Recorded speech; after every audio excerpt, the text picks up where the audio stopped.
ಒಂದು ವಾರ ನಾವು ತಮಿಳುನಾಡಲ್ಲಿದ್ದು ಸುಮಾರು ದೇವಸ್ಥಾನಗಳಿಗೆ ಭೇಟಿ ಕೊಟ್ಟು ಈಗ ಮತ್ತೆ ಕರ್ನಾಟಕಕ್ಕೆ ಬಂದಿದ್ದೇವೆ. ಕರ್ನಾಟಕಕ್ಕೆ ಬಂದು ಈಗ ವಾಹನ ನೋಡಿ ಬೆಂಗಳೂರು ಹತ್ರ ಬರುವಾಗ ಸ್ವಲ್ಪ ನನಗೆ ಟೆನ್ಷನ್ ಆಗ್ತಾ ಉಂಟು. ಒಳ್ಳೆ ಬಿಸಿಲಿಗೆ ಕಣ್ಣೆಲ್ಲ ಮಯ ಆಗ್ತಾ ಉಂಟು. ಬೆಂಗಳೂರಲ್ಲಿ ಈಗ ಟ್ರಾಫಿಕಲ್ಲಿ ಬಿಡಬೇಕಲ್ಲ ಅಂತ ತಲೆ ಬಿಸಿ ಆಗ್ತಾ ಉಂಟು. ಮಾರ್ಗದ ಬಗ್ಗೆ ಹೇಳದಿದ್ರೆ ತಮಿಳ್ನಾಡಲ್ಲಿ ಇಲ್ಲಿ ಆಲ್ಮೋಸ್ಟ್ ಸ್ಟಾರ್ಟು ಪುನಃ ವಾಪಸ್ ಅಲ್ಲಿ ಮೇನ್ ಸಿಟಿಗಳನ್ನು ಬಿಟ್ಟರೆ, ಆ ಸಿಟಿಯ ಒಳಗಡೆ ಬಿಟ್ಟರೆ ಮತ್ತೆಲ್ಲ road connecting road top class. ಒಂದು ಎಂಥ ಗುಂಡಿ ಎಂತ ಸಹ ನೋಡ್ಲಿಕ್ಕೆ ಸಿಗಲಿಲ್ಲ.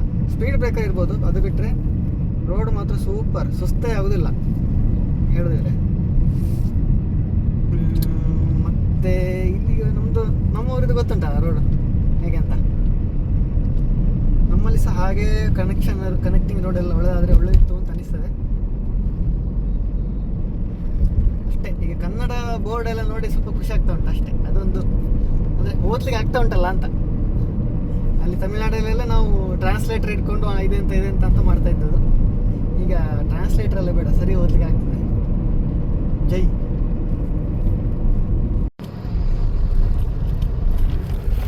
ನೋಡಿ ಕರ್ನಾಟಕ ಬಂದದ್ದು. ನಮ್ಮದು ಜಾಮು ಎಲ್ಲ ಸ್ಟಾರ್ಟ್ ಆಯಿತು.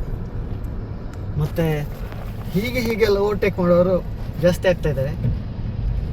ನನಗೆ ಬೆಂಗಳೂರಲ್ಲಿ ಜಾಸ್ತಿ ಡ್ರೈವಿಂಗ್ ಮಾಡಿ ಗೊತ್ತಿಲ್ಲ, ಆದರೆ ಸಹ ನಾನು ಮೆಲ್ಲ ಹೋಗ್ತಾ ಇದ್ದೇನೆ. ಓವರ್ಟೇಕ್ ಮಾಡೋರು ಓವರ್ಟೇಕ್ ಮಾಡಲಿ ಅಂತ ಅತ್ತಿಬೆಲೆ ಮುಖಾಂತರ ಬರ್ತಾ ಇದ್ದೇವೆ ನಾವು. ಇನ್ನು ಎಷ್ಟೊಂದು 20 ಕಿಲೋಮೀಟ್ರಿಗೆ 1.5 ಗಂಟೆ ಹೇಳ್ತಾ ಉಂಟು.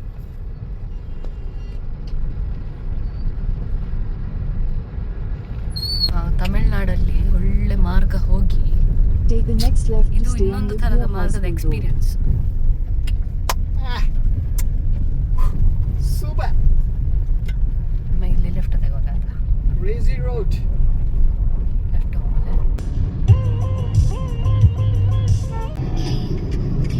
Left ಇಂಡಿಕೇಟರ್ಗೆ rating. ಇವತ್ತು ನಮ್ಮ ಟ್ರಿಪ್ಪಿನ ಕೊನೆಯ ದಿನ. ನಾವು ಊರಿಗೆ ಹೋಗ್ತಾ ಇದ್ದೇವೆ. Pro Max plus ultra driver ಅವರು ಡ್ರೈವಿಂಗ್ ಮಾಡ್ತಿದ್ದಾರೆ.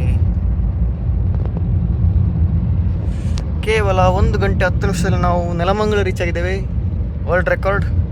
1 ಗಂಟೆ 10 ನಿಮಿಷ ಹೋದ ಜನ ಈಗ ಮಾತಾಡ್ತಾ ಇರೋ ಜನ, ಕೌಶಲ ವಿಡಿಯೋ ತೆಗಿತಾ ಇರೋ ಜನ.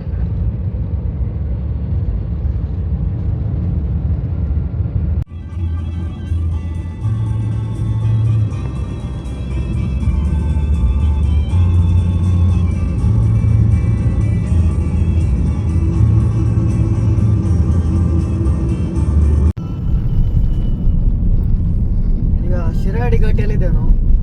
ಎಷ್ಟೋ ವರ್ಷಗಳ ನಂತರ ನಾನು ಈ ರೋಡಲ್ಲಿ ಬೆಳಿಗ್ಗೆ ಟ್ರಾವೆಲ್ ಮಾಡ್ತಾ ಇರೋದು. ಬಸ್ಸಲ್ಲಿ ಹೋಗಿ ಯಾವಾಗ ಎಲ್ಲಿ ಎತ್ತಿತು ಅಂತ ಗೊತ್ತಾಗ್ತಿರ್ಲಿಲ್ಲ.